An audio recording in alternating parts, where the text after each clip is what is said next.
Science में हमको 100 number मिला है, सबसे ज़्यादा हाईएस्ट उसी में है। अच्छा, साइंस में 100 में 100 है। हाँ। और मैथ में? मैथ्स में 99। मैथ्स में 99। तो बहुत सारे ऐसे लोग हैं जो अपनी मेहनत के बल पर, अपनी योग्यता के बल पर बेहतर मुकाम हासिल किया। आज हम आपको एक ऐसे ही छात्र से मिलवाने जा रहे हैं जिन्होंने सीबीएसई मैट्रिक की परीक्षा में 98% अंक प्राप्त किए हैं और बड़ी अच्छी सफलता है इनकी। और तो आज हम जानेंगे कि किस तरह से इन्होंने पढ़ाई की और किस तरह से पारिवारिक सहयोग इन्हें मिला, कौन से इनके शिक्षक रहे हैं और पढ़ने की रणनीति क्या है। खास करके इस विषय पर हम ज़रूर बात करेंगे कि आने वाली जो पीढ़ी है, जो इनसे, इनके पीछे की जो पीढ़ी है, वो इनसे क्या सीख सकते हैं। तो आइए इनसे बातचीत करते हैं। आज हमारे साथ हैं धैर्य राज। धैर्य, सबसे पहले तो आपको ढेर सारी शुभकामनाएं कि आपने अच्छी सफलता प्राप्त की है और अपने आने वाली जो पीढ़ी है उनके लिए आप एक मार्गदर्शक भी हैं। तो इस बातचीत की शुरुआत करें इससे पहले आप ये बताइए, जो हमें देख रहे हैं, कि सबसे ज़्यादा अंक आपको किस विषय में मिले? साइंस में हमको 100 नंबर मिला है, सबसे ज़्यादा हाईएस्ट उसी में है। अच्छा, साइंस में 100 में 100 है। हाँ। और मैथ में? मैथ्स में 99। मैथ्स में 99। तो अब आगे बातचीत करते हैं। तो इस सफलता को आप, जैसे 98% आपको मिला है, तो इसको किस रूप में देखते हैं और आने वाले आपके करियर में इसकी क्या भूमिका होगी? तो अभी जैसे हमको 98.2% जो मिला है, उससे कॉन्फिडेंस भी अंदर से बिल्ड हो रहा है थोड़ा ज़्यादा, ताकि हमको लग रहा है कि हम आगे भी थोड़ा अच्छा कर सकते हैं। जैसे मेरा भी टारगेट है आईआईटी, तो वही हमको लग रहा है कि हम उसको क्रैक कर सकते हैं और इसी तरह से मेहनत करते रहें तो हो सकता है आईआईटी का जो ड्रीम है वो भी पूरा हो जाएगा मेरा। मतलब आईआईटी करना है, ये लक्ष्य है आपका।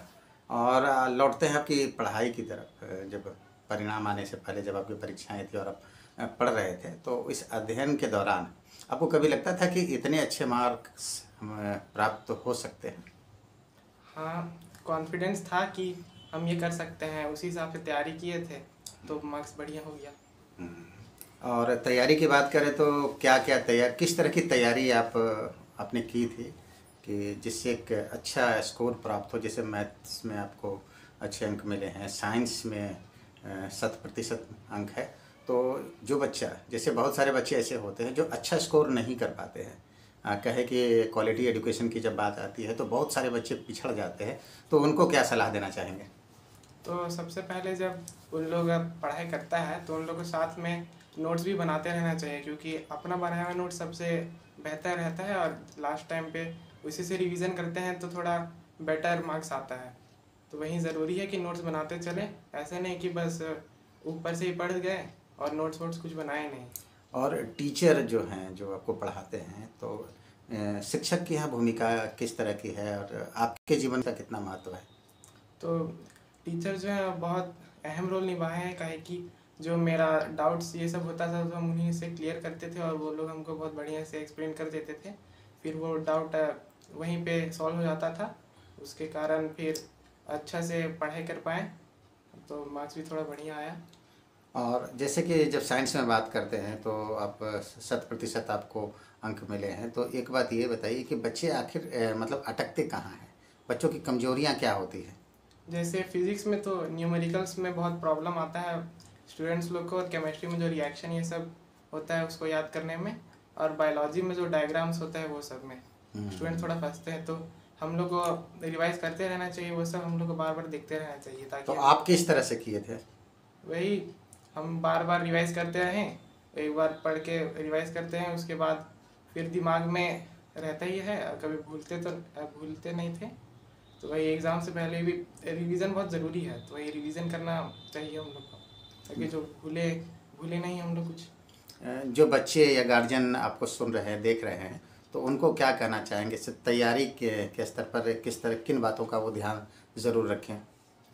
कि जो स्टूडेंट्स लोग हैं उन लोग के पेरेंट्स लोग को ये थोड़ा देखना चाहिए कि बच्चा लोग कोई गलत रास्ता पे नहीं जा रहा है, जैसे कि मोबाइल में ज़्यादा टाइम वेस्ट नहीं कर रहा है, जैसे इंस्टाग्राम हो गया, ये सब पे सोशल मीडिया से दूरी बना कर रखें। तो पूरी तैयारी के दौरान आप सोशल मीडिया या फिर मोबाइल्स वगैरह का कितना उपयोग करते थे? वही स्कूल से कुछ मैसेज आता था जैसे वो सब का बस देखते थे और यूट्यूब से पढ़ते थे कभी कभी जो डाउट होता था वो सब यूट्यूब से भी कोई अच्छा टीचर है वो सब से क्लियर कर लेते थे। आपने बताया कि न्यूमेरिकल्स है या फिर रिएक्शंस है केमिस्ट्री में, और बायोलॉजी में वो चार्ट वगैरह, तो इन सब को बेहतर तरीके से करने के लिए क्या रणनीति बनाने की ज़रूरत है? जैसे फिजिक्स में फार्मूला ये सब भी होता है, वो सब हम लोग को कोई छोटा सा पेपर में लिख के दीवार में चिपका देना चाहिए, ताकि हर दिन हम लोग डेली वो सब को देखते रहें और दिमाग में रहे, कभी भूले नहीं। और केमिस्ट्री में रिएक्शन ये सब अलग से कोई कॉपी बनाना चाहिए रिएक्शन ये सब का, और उसको देखते रहना चाहिए डेली। मतलब ये खास रणनीति है। हाँ। जिसे भी कही जाती है कि बिना गुरु के ज्ञान बेहतर नहीं मिलता है, तो आपके जीवन में गुरु का कितना महत्व है? किन लोगों का सहयोग आपको ज़्यादा मिला? तो टीचर्स तो बहुत अहम रोल निभाते हैं, वो उन लोग हम लोग को डायरेक्शन देते हैं कि हम लोग को किस तरफ जाना चाहिए, जिससे बेटर हम लोग कर सकें। और टीचर्स तो हमको बहुत मदद की है, ट्यूशन से भी बहुत मदद मिला है। वैसे टीचर्स लोग भी नोट्स प्रोवाइड करते हैं, और डेली क्लासेस तो करना कंपलसरी है, ज़रूरी ही है, ताकि कुछ छूटे ना। जैसे बैकलॉग हो जाता है, फिर वो करने में थोड़ा सा दिक्कत हो जाता है।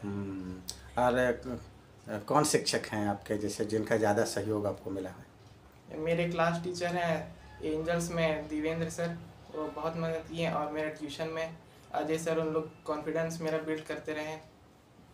मतलब दोनों तरफ से सहयोग आपको मिला। हाँ। हाँ, अच्छा, जैसे एक बात, ये तो ऑनलाइन का ज़माना है, तो एक बात बताइए कि जो बच्चे दूर दराज के हैं, जो शहर में नहीं रहते हैं, तो ऑनलाइन जो माध्यम है, तो उससे वो किस तरह का सहयोग ले सकते हैं? आपने कुछ इस तरह का सहयोग लिया था? हाँ, जैसे कोई बेटर टीचर होता है जैसे ऑनलाइन, वो सबको फॉलो करना चाहिए। जैसे साइंस में अलग, मैथ्स ये सब टीचर अलग हम लोग फॉलो करना चाहिए, काहे कि कोई टीचर बेस्ट होता है जो हम लोग को बहुत बढ़िया से समझा सके, जैसे दूसरा टीचर नहीं समझा पाते। नहीं, ऑनलाइन में बहुत सी चीज़ें हैं, जैसे ऑनलाइन माध्यम में, तो वहाँ से सीखा जा सकता है। हाँ, वहाँ से हम लोग सीख सकते हैं, जैसे यूट्यूब हो गया या फिर कोई ऑनलाइन कोर्स ले रहे हैं, वो सब भी कर सकते हैं। तो उस तरह से फ़ायदा मिलता है। हाँ, मिलता है फायदा। और जैसे आप खुद कितना समय पढ़ते थे? ऐसे डेली सेल्फ स्टडी करते थे 4 to 5 आवर्स, और जैसे प्री बोर्ड के बाद जैसे बोर्ड का छुट्टी होता है ना, ताकि एग्ज़ाम में पढ़ सके, उस समय 9 to 10 आवर्स हो जाता था डेली पढ़ाई। हाँ।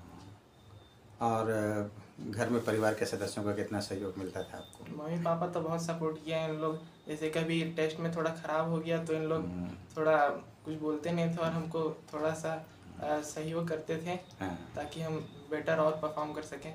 और जैसे आपके भाई भी मतलब इसी स्कूल से पढ़े हैं अभी, तो उनका मार्गदर्शन किस तरह से मिलता था? भैया से बातचीत होती रहती है? हाँ, डेली होते रहता है, और जो गलती अगर भैया किया है वो हमको पहले बता देता है, ताकि हम वो गलती वापस कि ये गलती ना हो, ज़्यादा हो। मतलब परिवार का पूरा सहयोग मिला है।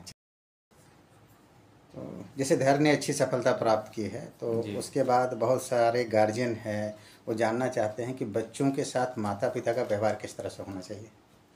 देखिए, जहाँ तक अभी जिस तरह से कंपटीशन हर जगह बढ़ा है, उसके हिसाब से कंपटीशन के प्रेशर में बच्चा रहता ही है। गार्जियन को कभी भी प्रेशर नहीं देना चाहिए। बच्चा खुद प्रेशर में रहता है, ऊपर से यदि गार्जियन प्रेशर दे दे तो बच्चा है सो कहीं ना कहीं इस बात को दिमाग पे रख लेता है, और वो नेगेटिविटी की ओर चला जाता है। उसको लगता है कि इनके शायद यदि हम नहीं कर पाए तो गार्जियन को बुरा लगेगा। इसलिए कभी भी गार्जियन को प्रेशर नहीं देना चाहिए। गार्जियन को हमेशा बच्चों को ये कहनी चाहिए कि चलो आज नहीं तो कल हो जाएगा, लगे रहो, केवल अपना बेस्ट दो और सफलता निश्चित तुमको मिलेगी। हमारे साथ धैर्य की माँ भी हैं, तो आप क्या कहना चाहेंगे? जी, हम तो यही कहना चाहेंगे कि जो बच्चों पर दबाव तो बिल्कुल ही नहीं बनाना चाहिए, क्योंकि बच्चे लोग तो खुद प्रेशर में होते हैं, और अगर हम लोग माँ बाप का भी अगर प्रेशर बने और अगल बगल का भी प्रेशर बने तो उससे बच्चा बहुत ज़्यादा टेंशन में रहता है, दूसरा प्रेशर वो झेल नहीं पाता है। और हम तो बच्चों से यही, गार्जियन से तो पहला यही उम्मीद करेंगे कि अपने बच्चों को कभी ना दबाव देंगे, तो कुछ ना कुछ वो जरूर करेंगे। आप सिर्फ पॉजिटिव बोलिए, आप उनको बोलिए आज नहीं तो कल करोगे बच्चे, नहीं कुछ तो हमको जो टारगेट जो लेके चल रहे हैं वो नहीं कर पा रहे, तो बहुत सारा चीज़ ऐसा है जिसको हम बहुत अच्छे से कर सकते हैं। या फिर आप खुल के बोलो अपने मम्मी पापा को कि पापा हमको इसमें नहीं, हमको ये चीज़ करना है। नहीं नहीं, बहुत सीधा बच्चा है, बहुत सीधा बच्चा बहुत है। सीधा बच्चा है, कुछ भी नहीं हम लोग को करता रहा। और ये किस मामले में जिद्दी है ये? जिद नहीं, जिद नहीं करता है। नहीं, जिद नहीं करता करता। है। और जो ये करता है बिल्कुल सोच समझ के बहुत अच्छे से करता है, कहीं भी इसको कुछ टोकने का जरूरत ही नहीं पड़ा हम लोग को। और बच्चे लोग को होता है क्या कि ये नहीं करो, वो नहीं करो, इतना पढ़ो, ये करो, वो करो। ये बच्चा बिल्कुल शांत स्वभाव का है और इसको कभी बोलने का जरूरत ही नहीं पड़ा हमको, ना ही इसके पापा को। बहुत ही अच्छे तरह से पढ़ाई किया है और टीचर्स के मार्गदर्शन में बहुत चला है कि जो टीचर जो भी कहते थे सबसे पहले वो वही उसको काम था, स्कूल से आना, वो सब कुछ करना।